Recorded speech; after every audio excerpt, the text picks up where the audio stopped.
we all get the stories of menorahs, and we all get about the dreidels and things like that. But I want us to dive a little bit deeper into what was really going on. Why in the world did Hanukkah happen? What happened?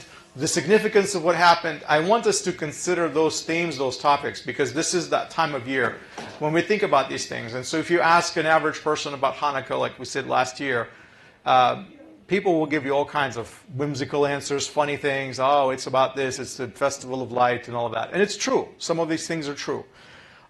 Let's look a little bit at the Babylonian Talmud. This is a traditional source that we have.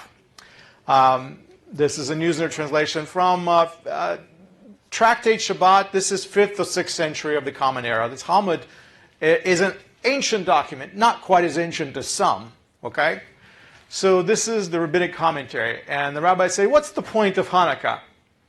It's in a line that our rabbis have taught on the Tannaite authority. On the 25th of Kislev, the days of Hanukkah, which are 8, begin. On these days it is forbidden to lament the dead and to fast. For when the Greeks entered the sanctuary, they made all of the oil that was in the sanctuary unclean. But when the rule of the Hasmonean house took hold, they conquered them. They searched but found only a single jar of oil lying with the seal of the high priest. But that jar had enough oil only for a single day. But there was a miracle done with it, and they lit the lamp with it for 8 days. The next year, they assigned these days and made them festival for the recitation of Hallel psalms and for Thanksgiving. To me, this is a very interesting passage, because how many times do you get to peek into the minds of people who lived so many centuries before us, and to give their answer, to give their commentary on what it is that we are celebrating, or at least on what it is they were celebrating. So to me, this text is fascinating because it answers so many interesting angles. I always wonder, like, if I asked somebody living in the ancient time, what is Hanukkah about, what answer would they give me? Because, of course, they're not inundated with this culture that we're surrounded by. Holidays, gifts, presents, go buy, shop, credit cards, all this stuff. They're not inundated by the materialistic side of the holidays that we have in our culture. So what kind of answers would they give me? What do they think it's all about? So to me, this is a very, very telling passage. Let's just go through it just a little bit. So what's the point of Hanukkah? It says it's what our rabbis taught on Tannaite authority. So Tannaim are the early rabbis, the rabbis who put together Mishnah. Okay? They're the original preservers of the tradition. So this is later rabbis basing their answer on the authority of the very early rabbis, 1st and 2nd century rabbis. So it says that on the 25th of Kislev is Hanukkah, which is 8 days. On these days, it is forbidden to lament the dead and to fast. Now, isn't that interesting that their story about Hanukkah, their first comment, besides the fact that it's 8 days, you're not supposed to fast and you're not supposed to lament. Do you find that interesting at all? Now, why would they say that? What do you think? What's their reasoning? Why did they put that up front when they think about Hanukkah? You're not supposed to lament, you're not supposed to. So be happy. Yeah, that's good. So it's a happy holiday. So go ahead. Celebrate God's deliverance from the bad guys. Right. So that would make sense. Also not celebrating war, because war, that is not something that is celebrated by rabbis. Right. So therefore it's a celebration rather than the lamenting. Right. So listen, what they're saying is that we have enough lamenting in our lives. If you know Jewish history, if you study Jewish history, most of the Jewish history is more about crying than laughing. Okay? It's a lot of sorrow. It's a lot of pain. A lot of suffering. So they're saying on this day, we break out of the normal and we're happy. Why? Because of something really special. So I want you to realize that, many of us are very positive, upbeat people. We're happy about life. We're happy to be alive. But this was not the world that the rabbis lived in the 5th and 6th century CE. Remember, Israel is in shambles. Most communities are scattered all over the world. Jerusalem is just in ruins. Everything that was good and holy and pure and wonderful has been trampled down. And so the story of Hanukkah is a remembrance of those days of glory when God actually intervened and did mighty miracles to save the temple. Now, that's not their reality. That's not their life. That's not what they're experiencing right now. They're living out there scattered in all these different countries, wanting to be worshiping the temple, but not able. And so, in a sense, they identify with the story of Maccabees, and that makes them, rejoice that God does those types of miracles, and maybe He will do this for us. So, that's why you're not supposed to lament. You're not supposed to mourn. You're not supposed to fast. So these are the same rules, by the way, we have with Shabbat. It's the same idea. We're not supposed to turn Shabbat into this down, so to say, moment. It's supposed to be a celebration of something good and holy and pure and wonderful. So we channel our prayers in a different direction. So it says that these are the days that we remember how Greeks entered the sanctuary. They made all the oil that was sanctuary unclean. Look at that. I know a lot of people don't think about things like oil being unclean, right? But it was unclean. It was unclean for use in the temple. It was defiled. It was mishandled, let's put it that way. Now, some of the stories that I read to you from historical sources that we know, maybe we'll have some time, I'll get into them with you. Some of the stuff that people actually did to desecrate the temple, the way they describe it, it's pretty unclean, let's put it that way. But, so it says that the oil was unclean, but when the Hasmoneans took hold, they conquered them, they searched out, they found one single jar of oil. So here's the story of Hanukkah. Last year we talked about it, that the earliest story about the miracle of oil actually appears in a document that's 5th and 6th century. This is the earliest documented, sort of say, story that we have about the miracle of oils. Because if you read the book of Maccabees, you read other stories about Hanukkah, they won't mention the miracle of oil. But this is the first mention we get. And then after that, everybody starts sort of say mentioning that this happened. So apparently it did happen. It just didn't get recorded in history, let's put it that way. So they had a single jar of oil, which was sealed with the seal of high priest, so they knew that was clean. It was priest certified, right? So they had the special seal on it. And they decided to light the menorah. And it was enough oil just to last a single day, but it says there was a miracle done with it. And they lit the lamp, and it was for 8 days. And says, then, as this occurred, they took this as a sign. To them, this was not just an event that happened. They recognized this as a miracle, and they said that they assigned these days, the days of Hanukkah, and made them a festival, a celebration. And what did they make the celebration for? To do what? Interestingly enough, they were going to recite the Hallel, the Psalms. So the holiday was not about dreidels or menorahs or gifts or any of that stuff that we often think about when we think about Hanukkah. The holiday was to rejoice and to recite the Hallel, to recite the Psalms. Now these are the Psalms that are recited traditionally at the moment when the sacrifices are brought in the temple. Okay, this is part of the temple service. This is why it was important. And they did this for Thanksgiving. Why? Because God gave them the chance to worship once again. A lot of times I get to talk to people and try to explain, sort of say, the liturgical services. Some new people always come into the synagogue and they try to join our worship. Sometimes it's hard. It's Hebrew, all these different prayers, all these things that we say. Sometimes we repeat them multiple times. It's hard for people to understand why we do things what we do, how, and what's the point of it all.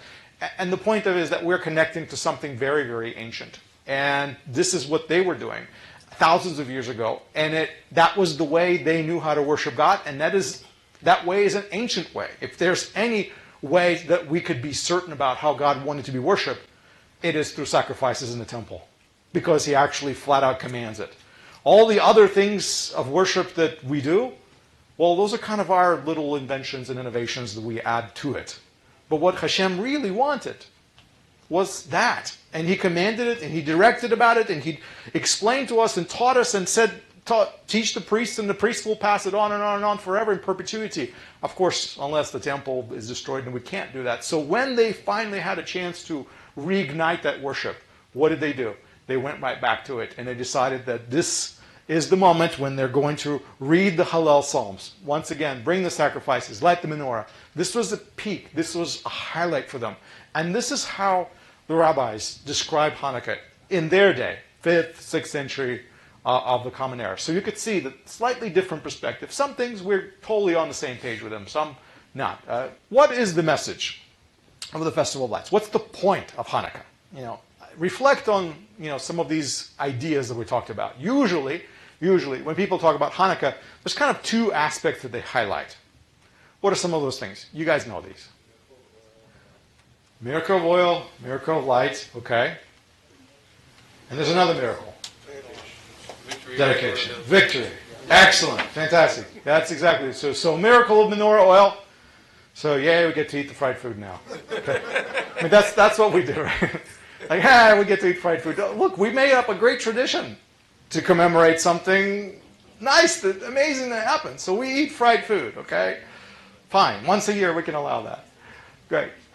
Miracle of victory against the Hellenism? Well, yay, we get to play dreidels and learn 4 Hebrew letters. Yay, we get to learn 4 Hebrew letters. That's amazing, right? Victory. You understand, I'm laughing at this because 4 Hebrew letters is not exactly enough to keep you grounded in Hashem. It's a start. It's a good start. But if that's all you've got... It tells the story of how the language stayed alive.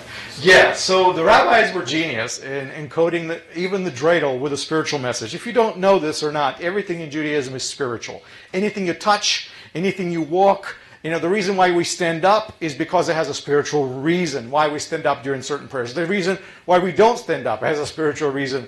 The way we spill the dreidel and the reason why those letters are on dreidel actually have a spiritual reason because they have a spiritual lesson to teach us. And these traditions have come about in a very, intentional way. Okay? So, just for fun, who knows what the letters of the dreidel actually say? What do they mean? They're not just random letters from the Hebrew alphabet. They're not Aleph, Bet, Gimel, Dalet, right? Nes, Gadol, Chaya, Sham. Okay. Sham or Po? Look, I get really good answers. So what's the difference? Nes Gadol Chaya Sham, Nes Gadol Chaya Po means a great miracle happened here, Po, and Sham there. So guess what? An Israeli dreidel looks different from the dreidel outside of the land of Israel. Okay? So outside of the land of Israel, we have Shin. Inside, it's replaced with a Pei because the great miracle happened here, not there. So even funny things like that. Every once in a while I see a picture with a dreidel and I see a Pei on it. I'm like, oh, that's an Israeli dreidel. So a lot of people, if you really want to have fun with somebody, okay, who has been playing dreidel games for a long time, switch out the dreidel on them. Just get an Israeli dreidel, give us this, we're playing with this one today, and it ends, and they're like, I don't know what to do with that letter. So if you know how to play dreidel, you know the rules. But all of a sudden, you can really mess them up. So, miracle of menorah, miracle of victory against Hellenism, those are the 2 main themes that people highlight. And that was really a good big picture. But what I want you to realize, there's so much more in the story of Hanukkah. It's not just about victory. It's not just about oil. It's a big story. It really is a epic story that includes Jews who are really small, tiny people. Okay? It includes Jews. But we are a part of a much, much bigger story of what was going on in the world. And actually, what happened is really kind of not our fault. We just kind of got caught in the middle of it. Let's put it that way. So, what is Hanukkah story really about? Well, it's a tale of Jewish struggle against Greek culture, Hellenism, and against one another. I don't know if you realize this or not, a lot of the Hanukkah story is about Jews fighting other Jews. Fight for control of priesthood. That's how we got into that pickle, by the way. And Jerusalem temple. Because if you control priesthood and you control Jerusalem temple, you pretty much control Israel. That's how it was in those days. So it's the ancient battle of progressives versus traditionalists. Those who want to be Greek and those who don't want to be Greek, who want to be the same backwards bearded Jews that they have been for ages. No? All right, so progressives, traditionalists, in some ways these things don't ever change. Survival, to live and fight another day, that's really what Hanukkah is about. It's a big, epic story. And the battles of Hanukkah and all the background and all the history, once you start studying, you realize how much, this story has for us. Spiritually wise, we can carry so many lessons out of it. So I promised to talk about heroes and villains of Hanukkah. Who are the heroes and who are the villains in the Hanukkah story? Can you name any names for me? Judas Maccabee. Judas Maccabee. Okay, so Judas definitely is a hero. Okay. Antiochus Epiphanes, bad guy. Antiochus Epiphanes is the bad guy. Okay, the villain. Are those the only ones? Get more? So far I got, like, Luke Skywalker and Darth Vader or something like that. I got only the two big guys right there. Any other guys over there? Okay. Maccabees themselves. Yeah, all of the Maccabees are heroes, right? They're all heroes. So all of them, all the brothers, and of course Menethiah, the father, and all of them are heroes. So that whole family. And of course they single-handedly, just a handful of them fought everything off. No, they had a whole entire army. There's a lot more heroes out there. So I got some ideas for you. So villains. We have Menelaus. I don't know if you know who he is, but he's the high priest who wanted the priesthood for himself and decided to bribe the king to get it. And of course we have Antiochus, who gave into that bribe very happily. We have all the Hellenists. We have all the different priests like Menelaus and his family and all these other people. We have the entire groups of Jews who want to go the Greek way. We read about it. So then we have the heroes. Of course, we have Mattatyahu. We have all of the Maccabees, the whole entire family, and all of the resistant fighters out there. All of the people who took up weapons and decided to fight. They're all heroes in a sense. And there's more on that list. In fact, there's a lot more villains and a lot more heroes that we can go into. And so what I'm hoping is that in the next few lessons, however many we decide to do, we'll highlight some of them.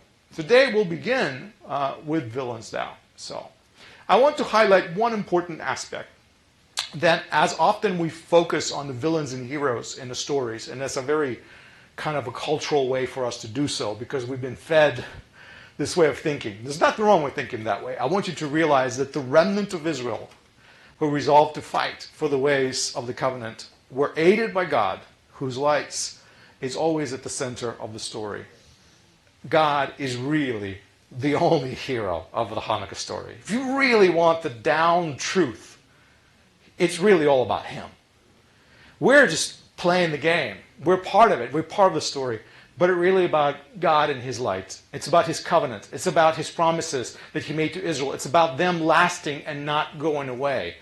And those who are fighting for one way of life or another way of life are just part of this drama, essentially. But God and his light, his covenant, his commandments, that's what's in the center. The survival of Israel, essentially. That's what we're talking about. Not just mere survival, but actually flourishing.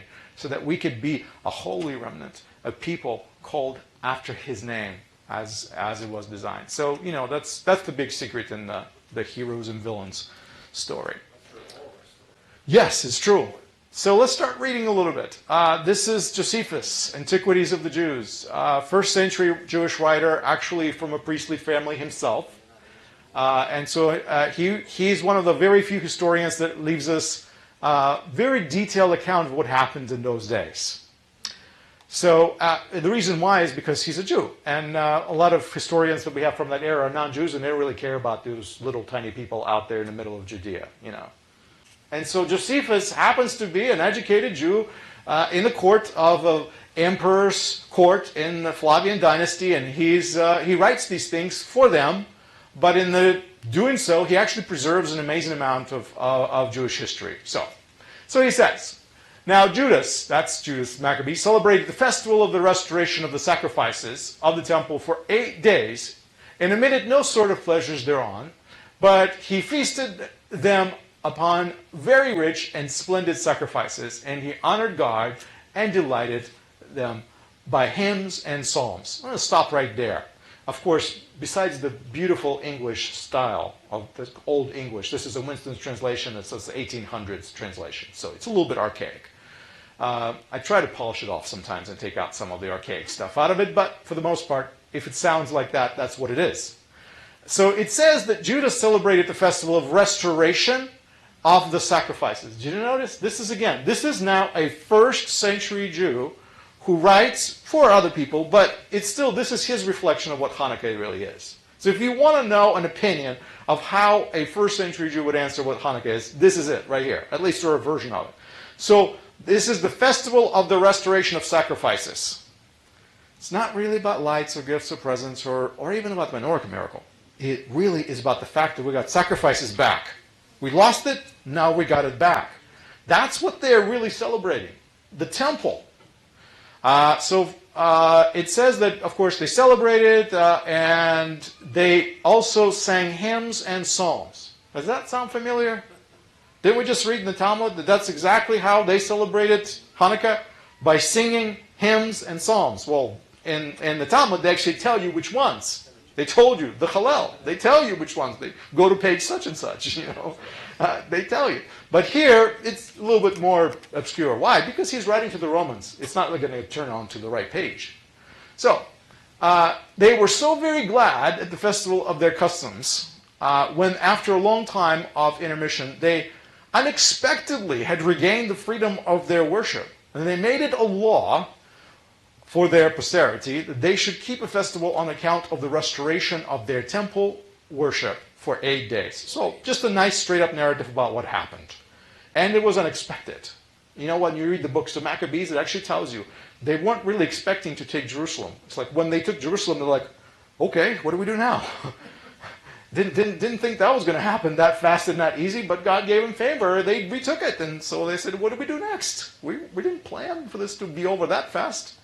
So it says, and from that time to this, we celebrate this festival and call it lights. So Josephus tells us that they call it lights, phota in Greek, from which we get words like photography, photosynthesis, everything, That's what they called it, lights. Lights. So it's okay that we call Hanukkah festival lights, because it is. That's what they called it back then in the 1st century already. He says, he doesn't know exactly why. So he says, I suppose the reason was because of this liberty beyond our hopes that appeared to us, and that thence was the name given to that festival. So he says, we were happy, and that's what we called it. It's kind of kind of not an explanation of an explanation, right? Not a deep one, but that's Josephus. So he explained it as far as he's concerned. So what do you see some of the interesting things in here? This is what I've highlighted for you, that I think that's a very different perspective, kind of like a 1st century take on what is going on. To me, what jumps out is the fact that this is about sacrifices, it's about revival of the customs, and it's celebrated with psalms and hymns, and it somehow is connected to lights. Although he doesn't tell us about the menorah miracle, it is connected to lights. So that's 1st century account.